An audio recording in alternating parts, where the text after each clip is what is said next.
Video games have a special place in the hearts of many. Most of our generation grew up with them, and now it's become a hobby that's more socially acceptable. We all love playing video games in our spare time, and for some, it's become an active career, whether it be playing professionally, streaming on Twitch, or simply making a YouTube video. Subscribe please, I have a wife and child.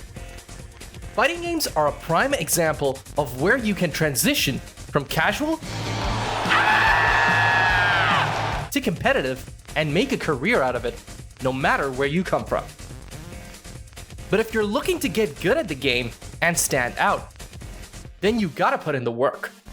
And that's where practice comes in.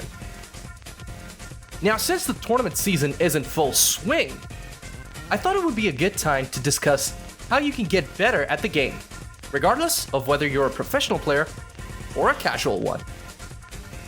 The aim of this video is to improve your practice runs and to help you truly master the game with a few helpful pointers.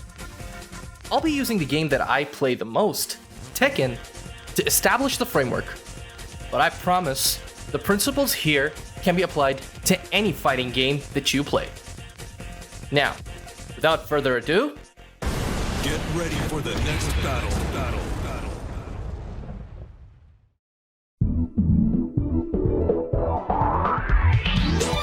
Most competitive games need to be constantly studied and experimented with to get the best results, and Tekken 7 is no different. Learning all that there is to know about Tekken is a gargantuan task. You have 51 characters in the game, with move lists reaching in the hundreds. And don't even get me started on the different moments you need to use different moves. You probably won't have to learn every single move of every single character, but make no mistake, there is a learning curve to the game. Studying the game may seem like a daunting task, but there is a natural progression to it. Almost everyone has universal tools, like launchers, bread and butter combos, and whatnot. This helps build the foundation of the game, makes you familiar with the tool set that you'll have, and generally conditions you to how the game is supposed to be played. What adds complexity is the many advantages and disadvantages that characters have. For instance, while everyone's 10-frame jab is the left punch or one button, Jack 7's is the forward plus right punch or forward 2 button. Eddie has a great backdash but has terrible sidestep movement. Feng Wei is evasive, Asuka is defensive and parries a lot, Law slides, and Paul punches really hard. Learning the intricacies of each character and the kind of game plan they work with is the first step towards being a better fighting game player. Fortunately, there are a number of ways to learn how to excel at the game now. And a lot of your resources will be outside the game that you should definitely plug into.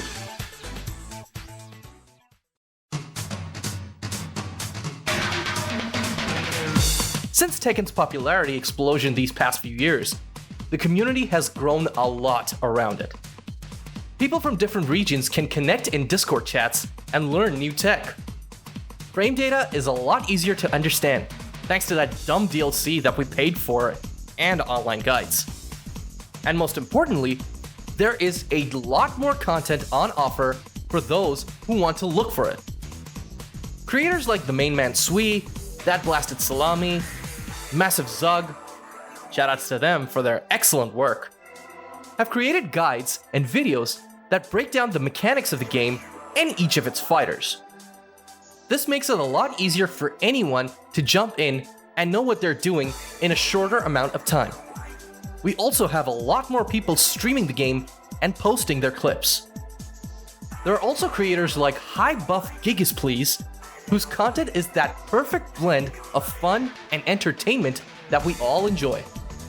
Finally, we've got easy access to pro players that play the game now through Twitter, Twitch, YouTube, Discord, and even Metafy.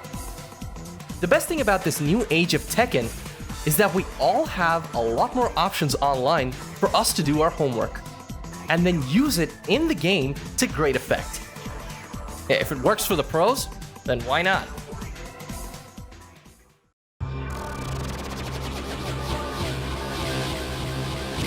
But obviously, all that knowledge does need to be put into effect, and that's where playing the game comes in.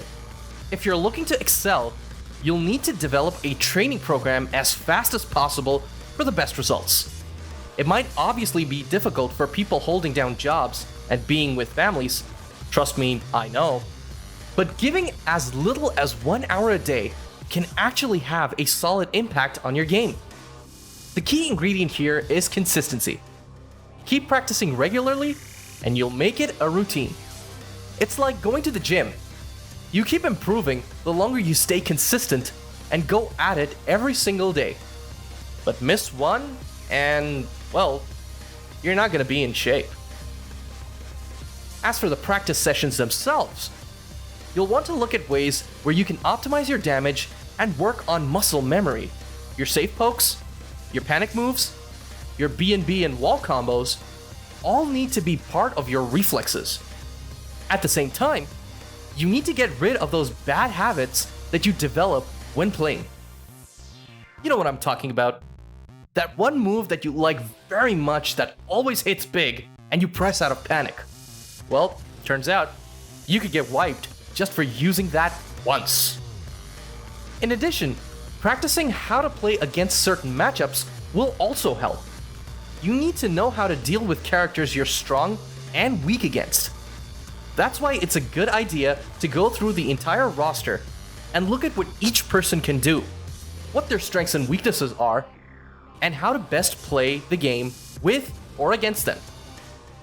Finally, it also helps to practice on tournament standard hardware. Most players prefer playing on PC, but consoles have less stutter and more input lag, so you need to account for that when you play.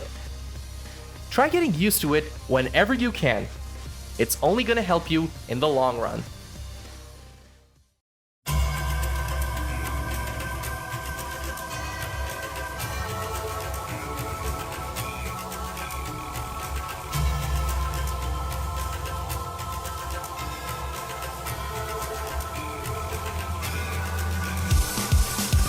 Probably the most important factor of the Tekken World Tour, or any Pro Tour for that matter, is that it primarily features offline events.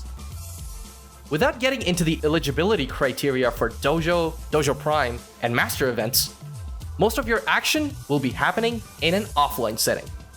This means that you're going to want to practice and play matches in such a setting to do your best. The easiest way to do this is to get in touch with your local community and play with them. Find out where you can go to meet people and practice sets, and have fun with it. I know that's easier said than done, but you might be surprised how many people are willing to play Tekken seriously in your area. And if there's nowhere to go, well then, start your own bootcamp. Make a place for yourself where you can invite friends or other players to come and practice with you. You can even take it a step further and create your own little social event where people can hang out and watch some good-ass Tekken. Maybe play some exhibition games. That's how EVO got started anyway. But it is absolutely important that you get as much offline play as you can, for a couple of major reasons. You need to battle human opponents. You need to do it on the same system, and you need to build your nerves for tournament pressure. Participating in offline events is absolutely daunting, and you need to hone your craft so that people standing behind you, or sitting right next to you, or cheering you on, doesn't make you lose your cool. Every pro player has to go through tournament nerves in order to win, so making sure that you can play your best under those circumstances will always help. Also, a good pair of headphones will help out quite a lot. Four-time EVO champion Perfect Legend, yes, that Perfect Legend, outlined a detailed description of what you need to get ready for the tournament scene, placing importance on things like movement, matchup knowledge, character variety, and studying previous matches. This obviously shows how important learning and practicing is for the pros. And it's exactly the kind of mindset that every player needs to have, regardless of their proficiency. Every match is unique, every situation is unique, and every opponent brings something new to the table. It's for this reason that constantly grinding and leveling up is necessary if you want to be recognized. You'll find a lot of players complain that fighting games are dying because getting hit because of one mistake means death. But that's the exact reason why we play. It's because fighting games allow us to constantly face new challenges, adapt to them, and overcome what was once impossible. What helps us get through the hard times is the effort that we put in, and the people that we find along the way. Every opponent is an opportunity to learn something new, and it is by constantly facing challengers that we get to rise above our own limitations and set a new bar for ourselves. It all comes with practicing and perfecting your craft, so that one day, you too can be counted among the greats. Be water, my friend. So hey everyone, that was my video. Thank you so much for tuning in. I know I'm posting after a very long time, and I really do apologize. There is a lot that has happened over the past couple of months. I'm still working to put out more content and hopefully bring you some more great stuff to watch. If you're here till the end of this video, thank you so much. I really appreciate your patronage. Please be sure to like this video, subscribe to the channel so you're notified on when I post something new. And if you thought this video was good, I'd really like it if you could share it with your friends. If you'd like to support me, I do have a Patreon. You can find it in the link in the description.